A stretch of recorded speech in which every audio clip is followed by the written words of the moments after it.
Hey everybody, it's been a long time since I've made a pouring video, and I'm just going to do a back to the basics traditional acrylic pour that started 7 or 8 years ago when I started my channel. I'm not going to do the fancy Sheely bloom or anything like that. I'm just going to do traditional acrylic pours.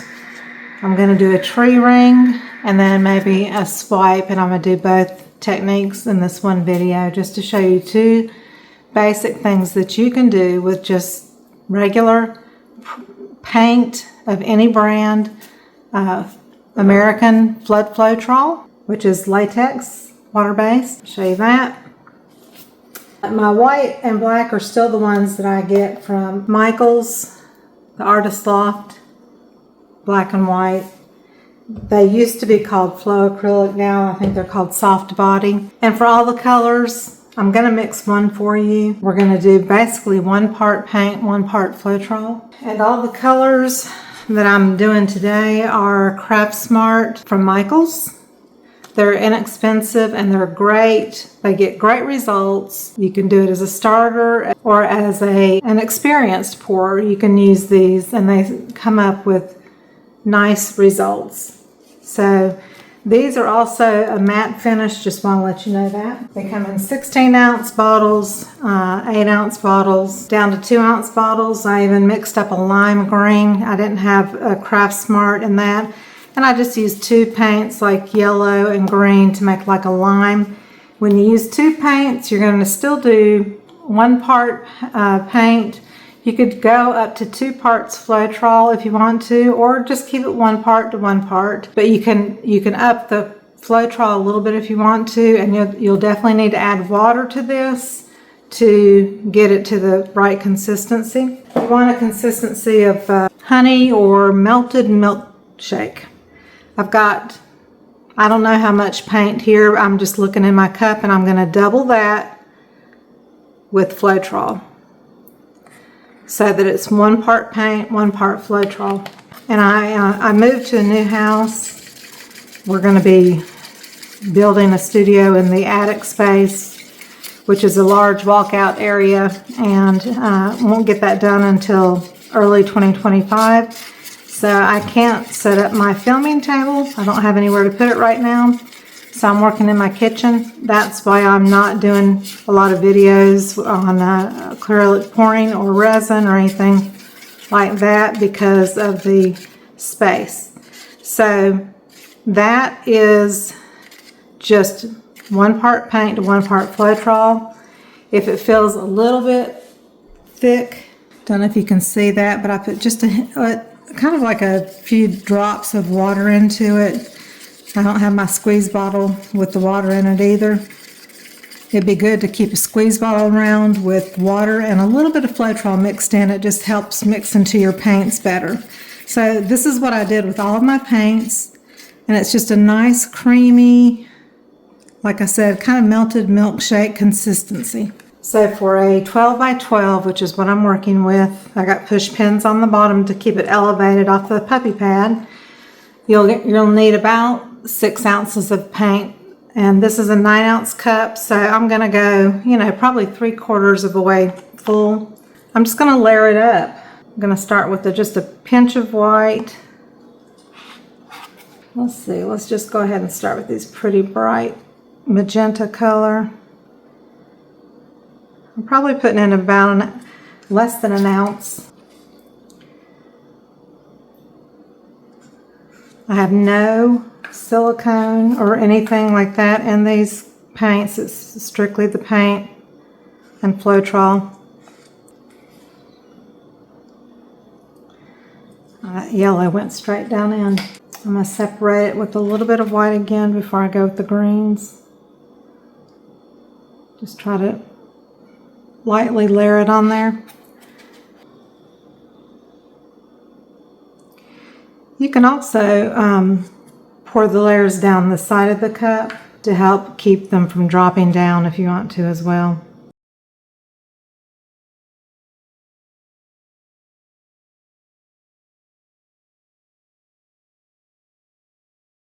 It's been literally a year or two since I have done pours. I did a commission for Kathleen Osmore, Cause Creations, and that was a swipe, and that was literally one of the last things I've done.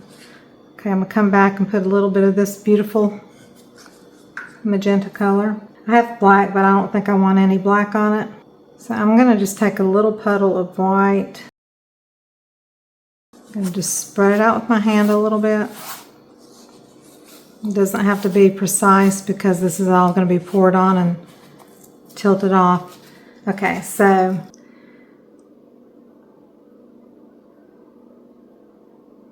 and I'm just going to kind of move it around.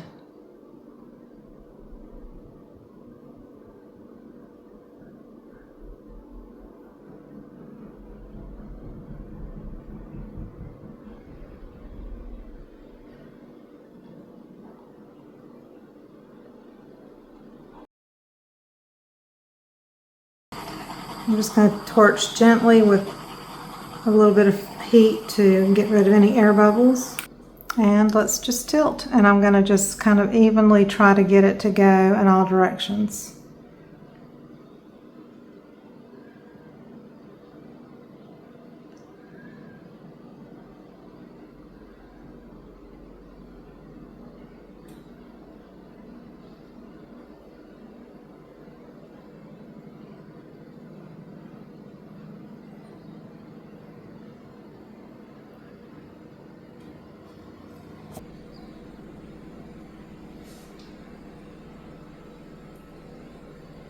I'm going to put a little white along the edges just to help.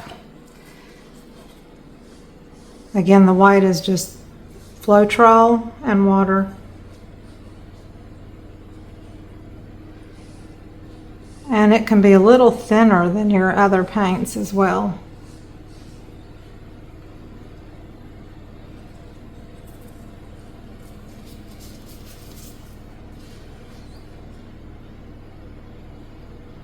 That kind of helps it just roll over the edge a bit.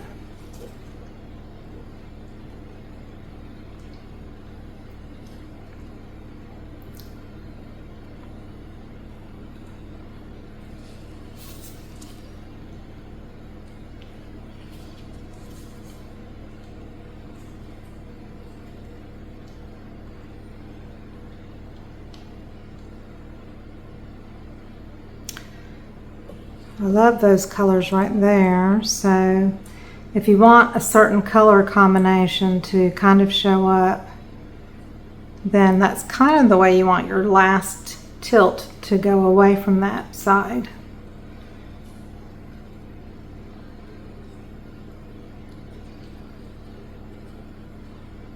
So I've got cells even though I have nothing in it that's been added for cells. And it doesn't look like a tree ring at all, but I didn't really want to just try to keep it in a circular fashion. I wanted to kind of give it some interest with the striations of color. And then I'm just coming around the edges, taking a little color and rolling it over with my finger. And I think I'm pretty happy with that right there. I've done over 1,000 probably acrylic pours, and I used to really mess with them a lot. Like right here, if I didn't want that big old blob, I could, you know, try to put some color there. Like take a little color off the puppy pad.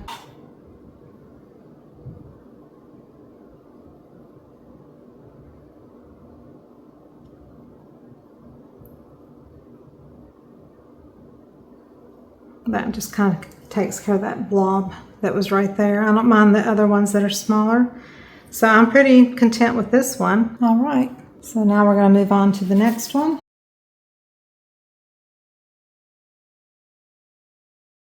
Okay, now this one we're going to do a swipe. Put a little bit of white on the canvas. You can use a spreader, an icing, fondant spreader, the ones that look like long spatulas. This is just to help the paint flow over the surface. I want cells. And in the past, I would add a drop of OGX, anti-breakage serum for your hair, coconut milk, to each of my colors, 1 drop, no matter how many ounces, just 1 drop color.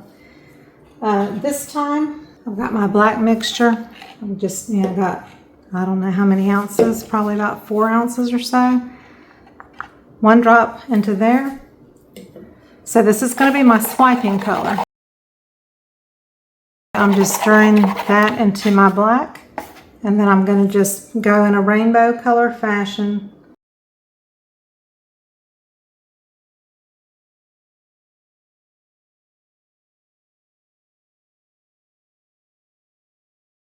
Green and orange can be really powerful. As you noticed, I didn't have any orange in the last one, and I don't have any orange that I'm using, period. A lot of times your yellow can go into your green or your pinks or reds, and then it can make an orange or whatever color. So that's kind of what I'm wanting to do with this one.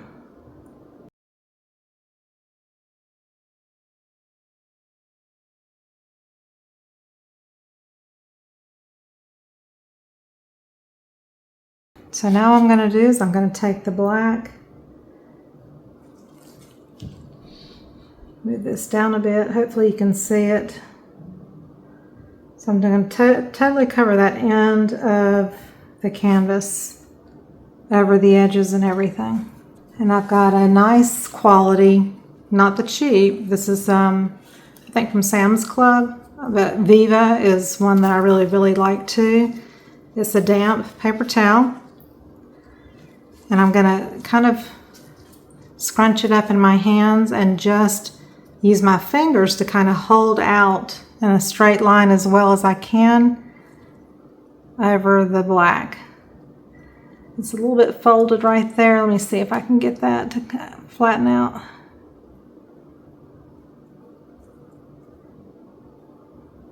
Hopefully that'll work.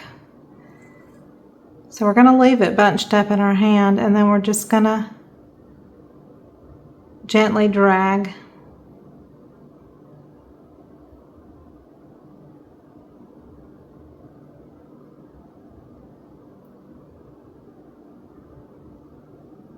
And let it just fall over the edge of the canvas. Look at all those cells, and I didn't put it in anything but the black. So I've got a little white from the canvas showing here.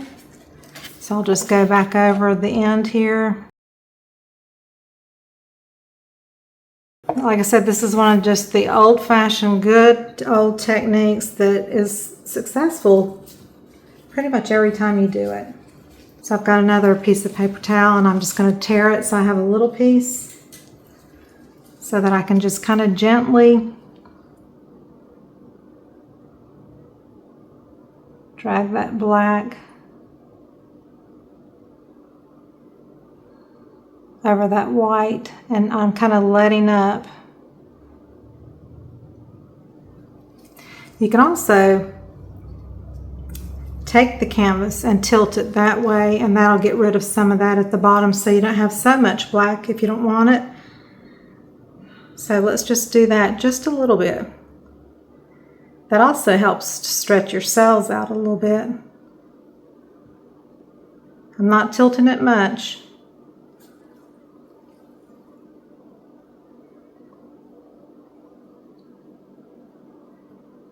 I think that's good. I don't want to do too much stretching. If you have any areas that are like a little light on the black, you can go back in and just kind of dab it with your finger.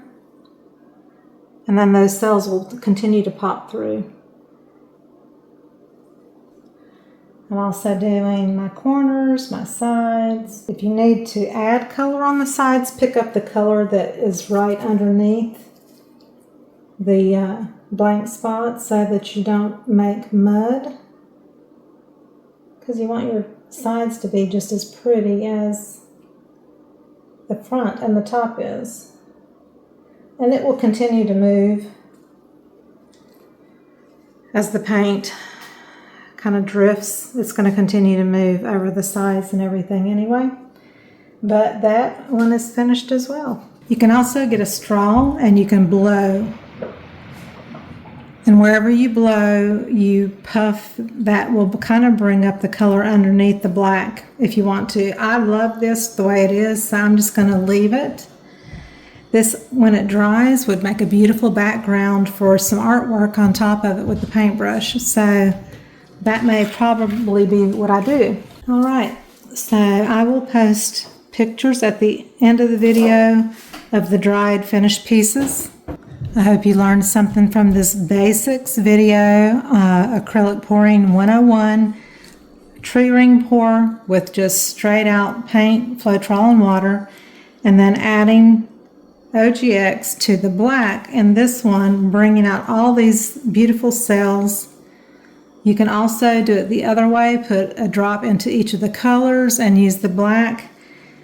And this is a 12 by 12. If you do a large canvas, you'll probably get larger cells because you have more surface area that you'll be swiping and so forth. So just keep that in mind.